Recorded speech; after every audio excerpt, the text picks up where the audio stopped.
Nakakalungkot dahil pangarap lang kita dati tas ngayon ito na. Sambit ni Paulo sa harap ng maraming tao habang kausap si Kim Chiu.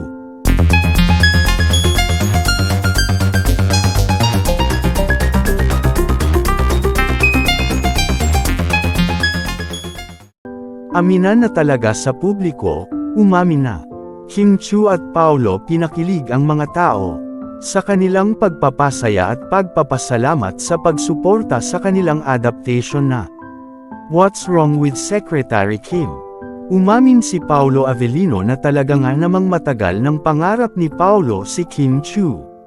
Sabi-sabi rin na dapat raw ay si Janine Gutierrez talaga ang katambalan ni Paulo, ngunit si Paulo ay tinanggihan si Janine Gutierrez kaya't ang naging katambalan ni Paulo si Kim Chiu. Dahil alam ng mga tao na matagal ng pangarap ni Paulo Avellino na makatambalan ang aktres at ating Chinita princess na si Kim Chiu. Sambit ni Paulo sa kanilang event na, "Nakakalungkot kasi dati pangarap lang kita tas ngayon eto na. Na talaga ba nga namang nagpahiyaw sa mga tao doon mula 5th floor hanggang ground floor." Saad naman ni Kim Chiu kung ano ba ang gusto nito para mapasaya siya. Nanahimik si Paulo dahil alam na ni Kim Chiu ang ibig sabihin nito sa harap ng publiko. Ayon sa interview ng TV Patrol na madalas daw nilang pinapasaya ang isa't isa habang nasa taping ng What's Wrong with Secretary Kim. Sambit ni Kim na marami daw palaging joke si Paulo na hindi naman nakakatuwa, yung delivery lang daw ang nakakatuwa.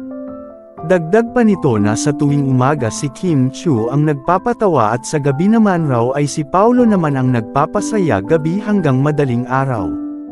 Na ibig sabihin ay kahit sa madaling araw ay nag-uusap parents sila. Nakakalungkot dahil pangarap lang kita dati tas ngayon ito na. Sambit ni Paulo sa harap ng maraming tao habang kausap si Kim Chiu. Aminan na talaga sa publiko, umamin na. Kim Chiu at Paulo pinakilig ang mga tao sa kanilang pagpapasaya at pagpapasalamat sa pagsuporta sa kanilang adaptation na What's Wrong with Secretary Kim? Umamin si Paulo Avellino na talaga nga namang matagal ng pangarap ni Paulo si Kim Chiu.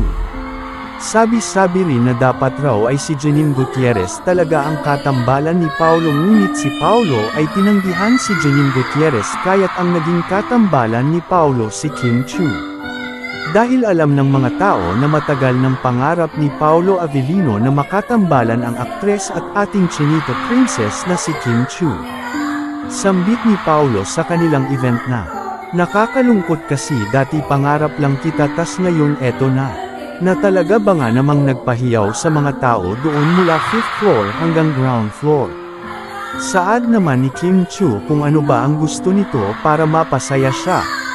Nanahimik si Paulo dahil alam na ni Kim Chiu ang ibig sabihin nito sa harap ng publiko. Ayon sa interview ng TV Patrol na madalas daw nilang pinapasaya ang isa't isa habang nasa taping ng What's Wrong with Secretary Kim. Sambit ni Kim na marami daw palaging joke si Paulo na hindi naman nakakatuwa, yung delivery lang daw ang nakakatuwa.